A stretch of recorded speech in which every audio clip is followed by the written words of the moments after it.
नमस्कार दोस्तों, आप सभी का बहुत बहुत स्वागत है मेरी class home science with me में। आज आप लोगों के लिए मैं लेके आई हूँ चैप्टर 4, खाद्य प्रसंस्करण और प्रौद्योगिकी।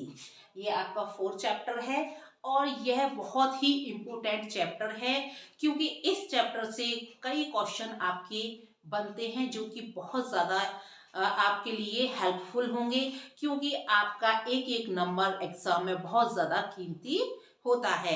हमारा जो होम साइंस है, होम साइंस एक ऐसा सब्जेक्ट है जो कि व्यवहारिकता में लागू होता है, हमारे दैनिक जीवन में लागू होता है। शायद ही मुझे ऐसा कोई विषय लगता है कि जो हमारे दैनिक जीवन में इतना लागू होता हो या व्यवहारिकता में कार्य करता हो, लेकिन हमारा जो गृह विज्ञान है वो हमारी व्यवहारिकता, हमारे दैनिक जीवन और हमारी जो रियल लाइफ है उसमें पूर्ण रूप से यह निष्पक्ष रूप से लागू होता है। तो आप सभी लोग होम साइंस का जो महत्व है वो आप सभी लोग जानते होंगे। तो इसमें वही चीजें आप लोगों को बताई जा रही हैं जो आपकी दैनिक जीवन में लाभदायक होती हैं। इस विषय से हर गृहिणी, हर बच्ची एक अच्छी गृहिणी बन सकती है, और एक जो गृहिणियां हैं और इस वीडियोस को देखेंगी तो वो एक अच्छी प्रकार से इन चीजों का लाभ ले पाएंगी। ये वीडियोस बहुत ज़्यादा यूजफुल है, लेकिन ये वीडियो आप लोगों को लास्ट तक देखनी पड़ेगी। जो मेरे वीडियोस पर पहली बार देख रहे हैं या जो मेरे चैनल को पहली बार लाइक करेंगे, तो मैं उनको ये गारंटी देती हूँ कि मेरी सारी वीडियोस उनके लिए लाभपूर्ण होंगी। चलिए अब हम अपना समय अधिक बर्बाद नहीं करते हैं और मेन मुद्दे पर आते हैं। खाद्य प्रौद्योगिकी हम समझते हैं भोजन में विभिन्नता, यानी खाद्य प्रौद्योगिकी का महत्व व लाभ। आपको महत्व पूछे या लाभ पूछे, आप दोनों में ही यही क्वेश्चन आंसर लिखेंगे। चलो पहला समझ लेते हैं भोजन में विभिन्नता। जब हम किसी चीज को संरक्षित करते हैं और उसको बाद में अपने भोजन में शामिल करते हैं तो हमारे भोजन में विभिन्नता आ जाती है। जैसे कि हम शरबत, अब इस समय सर्दियों में आंवला आपका बहुत ज्यादा चल रहा है, अगर हम उसे सुखा कर रख लें या उसको संरक्षित कर लें, और उसको सुखाकर भी संरक्षित किया जा सकता है, उसकी कैंडी भी बनाई जा सकती है। तो हम क्या करते हैं, गर्मियों में हम आंवला का शरबत पी सकते हैं। इस मौसम में नींबू बहुत अच्छा आता है और सस्ता भी मिलता है, तो हम नींबू का रस को संरक्षित कर लें तो हम गर्मियों में शरबत बना सकते हैं। पुदीना को हम सुखाकर रख लें तो वो गर्मियों में क्या होगा, ठंडा ठंडा शरबत हमें मिलेगा और वो लाभदायक भी होगा। इधर आपका अचार है, जैम है, जेली है, मुरब्बा है।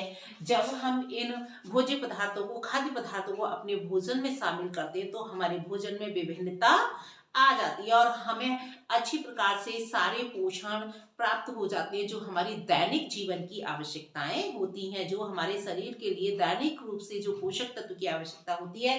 इस इन भोज्य पदार्थों को, इन खाद्य पदार्थों को शामिल करने से वो सारी हमारी जो इम्पोर्टेंस है हमारी बॉडी की, वो सारी हमें मिल जाती है। नेक्स्ट देखते हैं खाद्यान्नों का सदुपयोग। अधिक उपज होने पर संरक्षित करना व दाम बढ़ने पर उसका विपणन करना। जब हमारी जो फसल होती है तो उसकी क्या होती है, अधिक उपज हो जाती है, यानी अधिक हमारी जरूरत से अधिक फसल हो जाती है। जैसे कि गेहूं की फसल है, हमें आवश्यकता इतनी गेहूं की नहीं है, लेकिन वो हमारे पास अधिक है। लेकिन उस मौसम में जब गेहूं या आपकी ज्वार, बाजरा, मक्का, जब ये फसल होती है तो उस समय ये हमारे पास हमारी आवश्यकता से अधिक होती हैं, लेकिन मार्केट में इनका मूल्य कम होने के कारण किसानों को लाभ नहीं हो पाता है।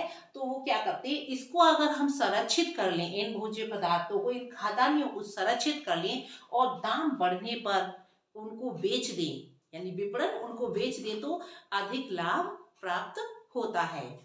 नेक्स्ट देखते हैं आर्थिक लाभ। आर्थिक लाभ यानी धन की बचत होती है। खाद्य पदार्थों को सस्ता होने पर खरीद लेना।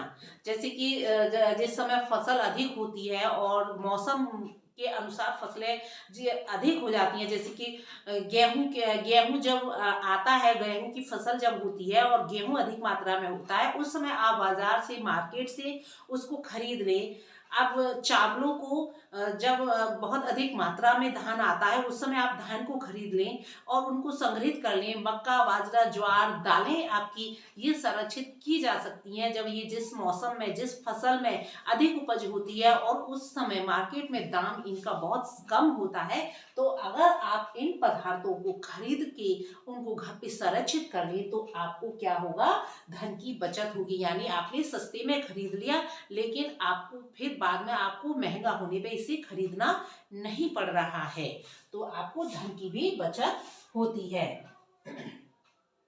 श्रम व समय की बचत, श्रम व समय की भी बचत होती है। कैसे बचत होती है? घर पर ही जैम, जेली, मुरब्बा, अचार आदि को हम संरक्षित कर लेते हैं तो हमें क्या है, बार बार मार्केट नहीं जाना पड़ता है क्योंकि यह पदार्थ हमें अपने घर में ही मिल जाते हैं। तो जिसके कारण हमारी श्रम व समय की बचत होती है। जो आज की गृहिणियां हैं और जो महिलाएं हैं इनके लिए ये बहुत ही लाभदायक होता है क्योंकि उनके पास समय की कमी होती है और समय की कमी होने के कारण वो उनका श्रम भी बचता है, तो वह श्रम व समय की बचत होती है। नेक्स्ट देखते हैं, एक स्थान से दूसरे स्थान पर पहुंचाना।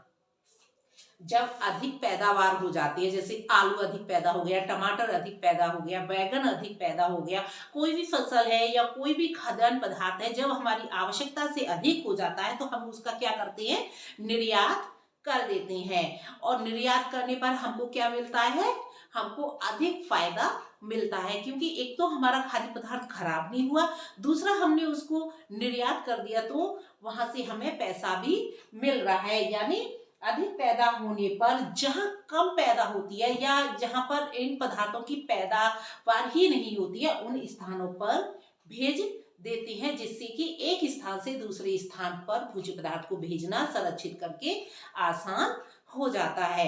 सबसे पहले संरक्षित करके भोज्य पदार्थ किसके लिए किया गया था, सेना के लिए किया गया था। हमारी सेना के लिए भोज्य पदार्थ की आवश्यकता थी, तो समस्या ये थी कि उनके पास फ्रेश भोज्य पदार्थ कैसे भेजा जाए एक स्थान से दूसरे स्थान पर।